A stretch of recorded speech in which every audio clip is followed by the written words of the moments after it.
예수님 동생으로 여겨지는 야고보 서신을 받았던 성도들은 재난에 직면해 있던 성도들이었습니다. 많은 시험과 환난. 그래서 1절에 보시면 흩어져 있는 12지파에게 문안한다. 이스라엘 백성들 영적 지파 12지파 이스라엘 백성들에게 문안합니다. 그런데 이들이 왜 흩어졌느냐? 복음 때문에 흩어진 겁니다.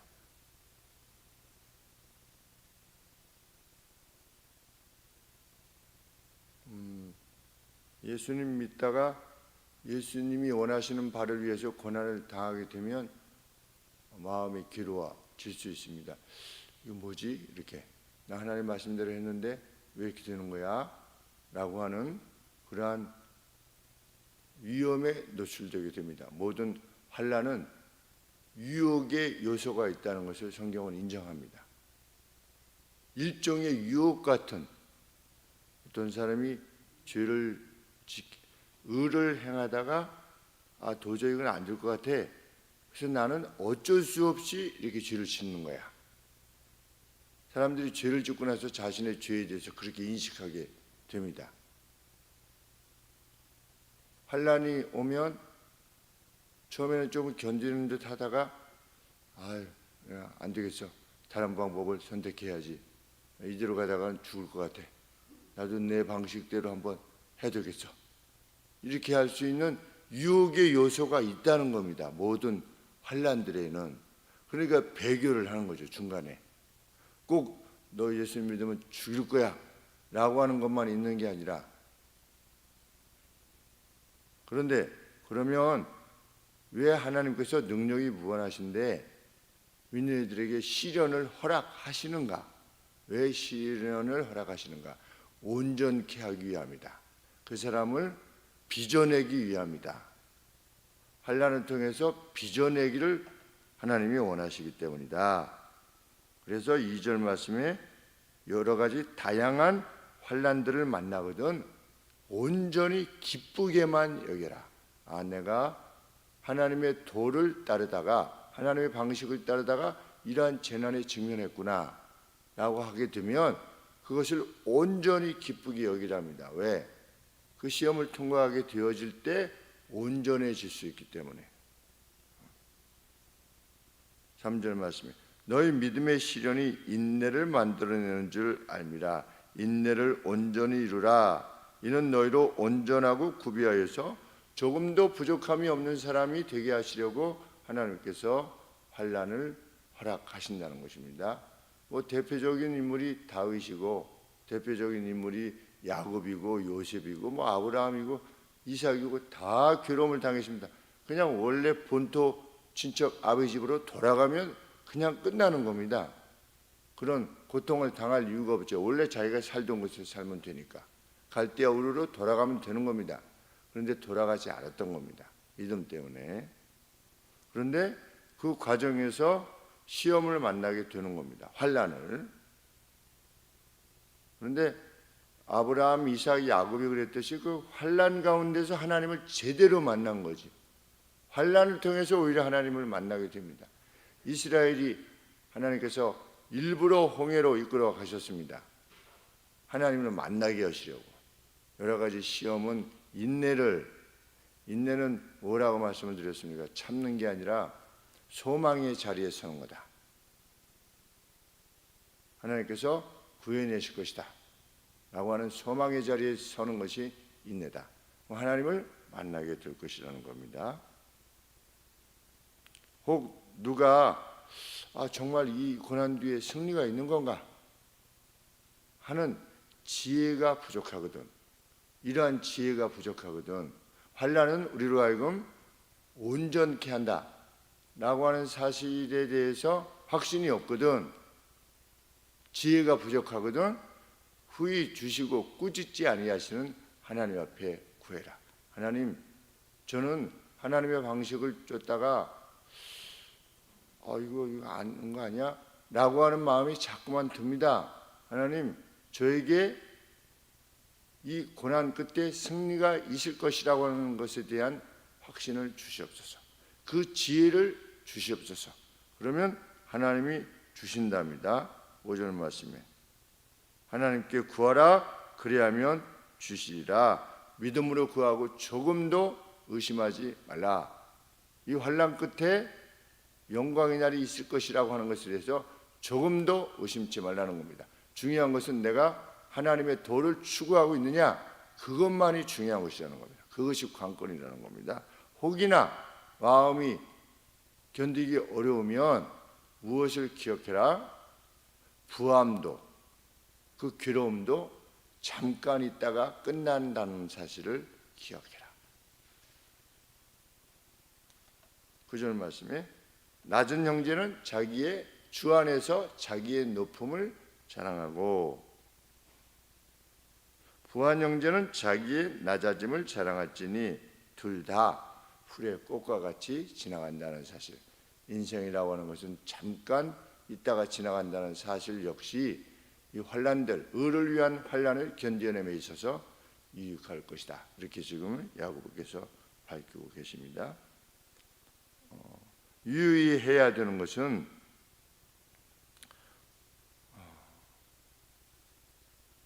그 길을 하나님이 환난을 통해서 나를 연단하시는구나. 그리고 인생이라고 하는 것은 참 짧은 거야 라고 해서 시험을 이겨내는 사람이 있는 반면에 어떤 사람은 죄에 항복하는, 재난에 항복해서 죄를 짓는 사람들이 있다. 이것입니다. 13절 말씀에 사람이 시험을 받을 때에 무엇 때문에? 이제 환난 때문에 유혹을 받게 되는 겁니다. 내가 하나님께 시험을 받는다고, 내가 하나님께 유혹을 받는다고 하지 말지니, 요 헬라어 단어가 둘 다의 의미를 가지고 있는데 시험이라는 것이 하나는 트라이얼, 재난, 다양한 재난이라고 하기도 하고 또 다른 용어로는 유혹이라고 하는 단어로 뜻으로 번역이 될 수 있습니다. 그러니까 여기 지금 둘 다 하나로 섞어서 언급하고 있는 겁니다. 근데 사람이 유혹을 받을 때에, 사람이 재난을 받을 때에 내가 하나님께 유혹을 받는다 하지 말지니, 당신이 만든 여자가 내게 줘가지고서 이렇게 내가 먹었나이다. 그것은 뭐 환난도 아니지요. 환난도 아닌데도 죄를 짓고 나서 꼭 남에게 뒤집어 쓰려고 하는 겁니다. 내가 화가 난 것은 이 사람이 이렇게 해가지고 화가 난 거야. 이렇게. 내가 누구를 때린 거는 뭐 우리도 신문지상이나 방송에 보면 잘못했다고 하진 않잖아요. 그런 짓을 해놓고서도 도대체 잘못했다는 말을 하지 않아.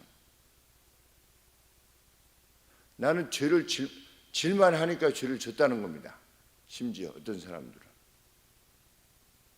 그런데 성경은 자기 스스로의 욕망으로부터 죄가 나오는 거지 하나님께서 누구를 유혹하지 않으신다는 겁니다. 하나님은 누가 죄를 지면 자기의 욕심에 의해서 죄를 짓는 겁니다. 하나님이 죄로 유혹하지 않으신다는 겁니다. 하나님이 유혹받지도 않으시고 유혹하지도 않으시는 분이시다. 죄를 짓는 것은 자기의 욕심 때문이다. 하나님의 도를 따르다가 재난에 직면했을 때, 그 재난에 직면했을 때 자기의 욕심을 따라, 그것이 무엇이든 먹을 것이든지 마실 것이든지 명예든지 뭐 그 어떤 것이든지 그 유혹의 요소가 있는데 자기의 욕심 때문에 죄를 짓게 된다는 것입니다. 그래서 욥의 부인이 어떻게 했습니까? 하나님을 욕하고 죽으라. 자기 욕심 때문에 죄를 지은 겁니다. 광야 이스라엘은 어떻게 했습니까? 오만 조금 안 좋아지면 가나안으로 향하는 광야 길이지요. 의를 향한 뭐 꼭 의로움이라고 말할 수까지는 없을지 모르겠지만 하나님이 원하시는 방향을 향해서 가다가 직면하게 되는 재난입니다. 근데 하나님께서는 너희와 함께 있는 내가 누구다라는 것을 명백하게 보여주셨습니다. 10가지 기적을 통해서 보여주셨고 만나를 통해서 보여주고 계시고 홍해를 가르심으로 그 능력을 보여주셨고 그랬는데도 불구하고 나중에 뭐라고 했느냐? 물이 없어서 우리를 말려 죽으려고 그러냐? 아니면 만나도 이거 지겨워서 못 먹겠다. 결국 자기 욕심인 겁니다. 그럼 하나님이 유혹하셨느냐? 유혹하시지 않으셨다는 겁니다. 하나님의 뜻은 무엇입니까? 얘네들을 어떻게 해서든지 가나안 땅에 들어가게 하시려고, 이게 하나님의 본 뜻이신데 중간에 하나님께서 그러한 의지를 뜻하신다라고 하는 것에 대한 확신이 부족한 겁니다. 그럼 결국 자기의 것은, 내 것은 어떻게 되는 거야? 라고 생각할 수밖에 없게 된다는 겁니다. 그런 유혹을 받게 된다는 겁니다. 이겨내라는 겁니다. 가나안으로 지금 데리고 들어가시려고 하는데, 그러면 10계명을 받은 뒤에 약 며칠 뒤에 10하루 거리더라. 신명기서에서 1장 2절에 그렇게 언급되어 있습니다. 그곳으로부터 가나안까지는 10하루 거리밖에 되지 않는 겁니다. 그런데 정탐꾼이 갔다 오더니 막 이렇게 해가지고서 그래서 못 들어간 겁니다. 하나님의 원래 의도는 뭡니까? 그때 들어가는 겁니다. 그 10하루만 견디면 되는 겁니다. 그럼 가나안 땅에 들어가게 되는 겁니다. 그런데 뭐 우리는 다 죽었거니 우리 신이 이렇게 데려가서 우리를 다 죽이려고 한다느니, 그게 뭐야? 그게 유혹을 받은 겁니다. 그래서 죄를 짓고 광야에서 1세대가 다 죽고 단 2명만이 살아남아서 가나안 땅에 들어가게 되었다는 겁니다. 14절 말씀에 오직 각 사람이 유혹을 받는 것은 자기 욕심에 끌려 미혹됨이니, 나는 이래서 죄를 졌다 이렇게 할 수 없다는 겁니다. 성경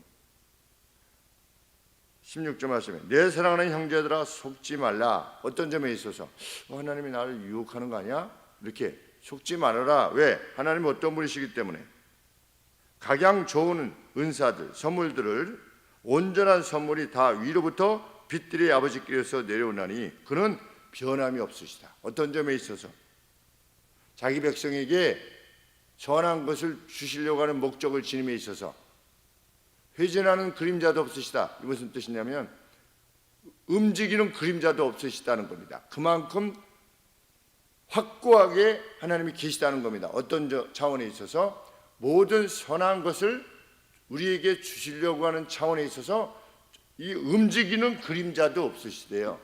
그림자조차도 움직이지 않으실 만큼 하나님이 우리에게 선한 것을 주신다고 하는 차원에 있어서는 조금도 변함이 없으시다는 겁니다. 왜? 이게 뭐가 움직여야지 그림자도 따라 움직이는데 그림자조차도 움직이지 않는다고 말할 만큼 하나님은 변함없으시다는 겁니다. 자기 백성을 위해서. 그런데 이스라엘 백성이 그것을 받아들이지 않은 겁니다. 자기 신이 선하고 능력이 무한하시다는 것을. 우리가 의의 길을 쫓다가 직면하게 되는 광야 길이 있게 된다면 이 뒤에가 뭐냐?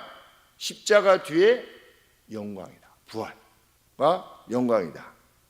예수님께서도 이 십자가의 길을 가신 거죠. 그 뒤에 계신 영광을 바라보시고 예수님께서도 가셨다는 겁니다. 이스라엘 백성도 광야 뒤에 가나안 땅인데 그것을 받아들이지 않은 겁니다. 우리가 살면서 원수를 용서해라 가령 예를 들어서 꾸고자 하는 자에게 빌려주라 라든지 이런 말씀, 내 남편에게 복종해라 라든지 내 아내와 함께 살 때에 이해를 시키는 그러한 방식으로 아내를 이끌어라 이런 거. 그리고 처다를 금하는 자는 자식을 많게 하느니라. 그래서 우리 요새 이로 우리 형제 같은 경우도 이제 뭐 한다 이거죠. 이제 자기가 시작하니까 그때 매매를 해야 된다. 뭐 이렇게 이른다든지 이럴 때 경고를 하고, 충분히 경고를 하고. 그런데 그거 받아들이기 쉽지 않습니다. 자기 자녀를 이렇게 매매를 한다는 게 얼마나 가슴이 아픕니까? 그래도 아주 어릴 적에 무엇이 선한 것이고 무엇이 따라야만 되는 것인가, 부모의 권위가 무엇인가에 대해서 알게 되는 것들, 이런 것들이 정말 중요하다. 다양한 이 삶의 영역에서 하나님께서 원하시는 바들이 있는데, 그것을 행하다가 재난에 직면하면 흩어지게 된다든지, 재산을 다 잃어버렸다든지, 아니면 건강을 상실했다든지, 그래도 그 뒤는 뭐다? 가난이다 라고 하는 사실을 결코 잊지 말고 나아가라는 겁니다. 그러면 하나님이 홍해를 가르시는 능력이 무엇인가를 보여주실 거라는 겁니다. 그때 홍해를 가르셨던 게 맞구나 라고 하는 것을 우리 생애에, 우리 개개인의 경험으로 체험케 하시겠다는 것이 하나님의 약속입니다. 오늘 우리가 하나님의 뜻대로 행하다가, 그러니까 우리에게 중요한 건 뭐냐? 하나님의 뜻이 무엇인가를 분명히 알아야 된다는 겁니다. 자기 생각대로 행하다가 재난 당한 것은 별로 의미가 없는 겁니다. 그런데 하나님의 뜻이 무엇인가를 밝히 알아서 그 뜻대로 하다가 직면하게 되는 재난이 정말 의미 있는 거지. 그렇기 때문에 진리가 요청하는 내용이 무엇인가에 대해서 구체적으로 알기를 위해서 우리가 온 힘을 다하는 것입니다. 온 힘을 다해서 하나님의 뜻을 알고 하나님의 뜻을 순종하기를 원하는, 그리고 혹이나 우리가 알지 못하는 어떤 재난들이 오게 되어질 때 여전히 하나님은 변함없으시다는 것, 우리에게 선한 것을 주시기에 변함이 없으시다는 것을 확신하며 나아가는 우리가 되기를 원합니다. 기도하겠습니다. 하나님, 이 점에 있어서 흔들림 없는 믿음을 저희들에게 허락하여 주시고, 성경 66권을 통해서 우리에게 주신 의의 길 가는 방식이 무엇인가에 대하여 우리가 주야로 묵상하며 그 뜻을 또 실현하고자 온 힘을 다하는 저희가 되게 하여 주옵소서. 광야 후에 가나안이 기다리고 있음을, 그것이 하나님의 선하신 목적이라는 분명한 사실을 저희들 함께 확신하는 믿음의 성도들 되게 하여 주옵소서. 예수님의 이름으로 기도합나이다. 아멘.